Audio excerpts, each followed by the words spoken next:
Hi folks, welcome back to Physics with Captain Rod. The purpose of this video is just do a kind of a follow-up to my introduction of Bohr theory. That video got a little long and I had more to say and I just, didn't want it a half hour long. So in my previous video, I talked about Bohr theory. First of all, let's talk about the motivation. When a gas is excited via electrical stimuli, you apply a high voltage to it, it will give off light. When you take that light and run it through a prism, right, that light gets scattered. An important thing to recognize is that when you look at the scattering, what you see are just bands of color, not a continuous spectrum. This wheel that I'm getting the colors from, this is a continuous spectrum, meaning that I can pick basically any point on this wheel and there's color there. But when you take light from something like hydrogen and you scatter it out, you don't get a spectrum like this. You get these chunked spectrums, right? You get like, you'll see a red band and then nothing in between, and then maybe a yellow or a green, blue, violet, and so forth. Now, how many bands you see and what colors, that depends on the type of atom. But an important thing to realize, you don't get this. You get this. Bohr theory was the first attempt to describe this, right? Because, again, it goes back to these orbital distances. If this electron could in fact orbit at any darn distance it felt like, when it moved up and then back down, it would give up, when it moves up, it would absorb photons. When it moves back down, it would give up photons. Important thing to realize is if this distance can be absolutely anything, then the orbital energy can be anything, then the photon energies can be anything, and therefore the photon frequencies could be anything, and you would get a continuous spectrum.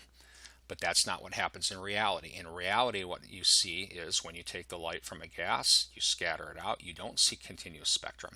You see this. You see these bands. Each band corresponds to a very specific frequency, and therefore each band corresponds to a very specific energy, photon energy I'm talking, and therefore each photon is coming from energy differences between these levels. And what that means, all right, what that's saying right there is the energies of the electron in the shell can't be just anything. They have to be discrete calculated quantities. They're not, you can't just get any old number. And then when you go through Bohr hypothesis, and I'm not going to go through this all again, but when you apply standard physics like, Newton's second law, F equals ma, and you write out that the energy of this this electron is the kinetic energy, 1/2 mv squared, plus its potential energy minus kq squared over r. When you take that standard physics 1 type of physics, and you apply Bohr hypothesis to it, you say, okay, I believe the angular momentum is quantized. You get two very important relationships. First, that the radius is equal to n squared times a sub o, where the a sub o is a known value, 5.29 times 10 to the minus 10th meters. Second, that the energy, the allowed energies in each state, are equal to minus 13.6 EVs over n squared. Now, what I wanted to talk about in the previous video, but it got a little long, is that when you use these energies and you calculate photon frequencies, for example, if an electron goes from n equals 1 to n equals 2, or actually maybe let me use this example. I had that backwards, 2 to 1, but let me use this example. If an electron goes from the third state to the second state, then it will give up a photon. And I'm going to go through that example here in a minute. If you calculate the energy of that photon and you convert it to wavelength or frequency, it's one of the ones you see in the hydrogen spectrum, right? In fact, every band you see in the hydrogen spectrum can be correlated to the difference between two energy states. And what that means is that Bohr theory is a good theory. It works. It correctly describes this, right? Bohr theory, I like to think of it as kind of an introduction into quantum physics. Bohr theory itself is not quantum physics, right? Quantum physics is a whole other ball of wax. But Bohr theory is the first atomic theory I know of that ends up with these quantized energies here. The energies are, a function of this n here, where n is an integer, and quantized radiuses as well. So it's kind of like an introduction into quantum physics. When you actually apply quantum physics to this hydrogen atom, you end up with these results. So Bohr theory is consistent with quantum physics, at least for the hydrogen atom. It's kind of like a baby step towards quantum physics, I guess is what I would call it. So Bohr theory is not the end-all theory for describing atoms, but it's a good theory that works well for hydrogen and hydrogen-like atoms, and it gives good insight into the mechanics of how light is given off at the atomic scale. So I'm going to go ahead and go through some examples here. Now, before I do, I'd like to point out I've already calculated energies over here on the right. If you're wondering what is that stuff on the right, using this result from Bohr theory, I calculated allowed energies. So this electron in the n equals 1 state would have an energy of minus 13.6 over 1 squared. So there's that one. If the electron were in the second state, or the second shell, the allowed energy would be minus 13.6 over 4, because 2 squared is 4, and that's this guy, the minus 3.4.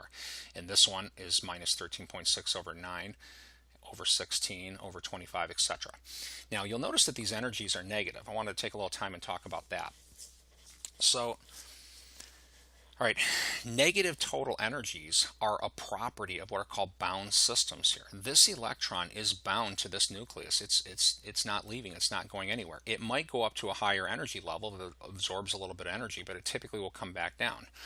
Now, you can unbind it, so to speak. This electron carries an energy of minus 13.6 EVs, and you'll notice it's negative.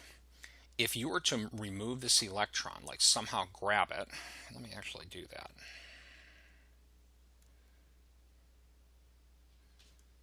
and make it leave so that it's nowhere near that electron or the nucleus anymore, it wouldn't have a potential energy anymore because there's no Coulomb force between it, and the R is infinite.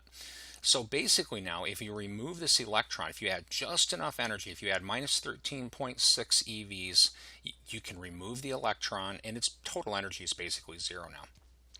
If you add minus 13.7 EVs, 13.6 will be used to remove it, and this electron right here will leave with a kinetic energy of 0.1 EVs. If you add minus 13.8 EVs of energy to that electron, this guy leaves with 0.2 EVs of kinetic energy, and so forth. Now, if this electron started here in the second shell, its energy is minus 3.4. So that means if you add 3.4 EVs, the electron leaves. Right, but it would leave with basically nothing left over. If you added 3.5 EVs to this electron that's in the second shell, right, if it somehow absorbs 3.5 EVs of energy, it will leave and have 0.1 EVs of energy left over, right, and so forth. So I'm going to leave this guy up here in this third shell here for now. All right, now, well, I guess since we're in the third shell, talk about that. So if the electron starts in the third shell, you have to add 1.5 EVs to remove it. If you added 1.6, this guy would leave, and it would have 0.1 EVs of kinetic energy after it leaves. Let's just say that it's in the third shell, and we add 3 EVs to it. Right? So this electron somehow absorbs 3 EVs of energy. It will take 1.5 to remove it, and it would leave with 1.5 EVs of kinetic energy left over.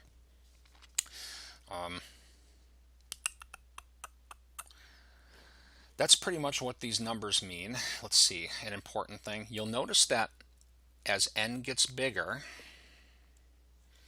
the energy of the electron is moving towards 0, right? And what that means is that as the electron gets further and further and further away from the nucleus, it takes less and less and less energy to remove it. And there's a very simple physical explanation for that.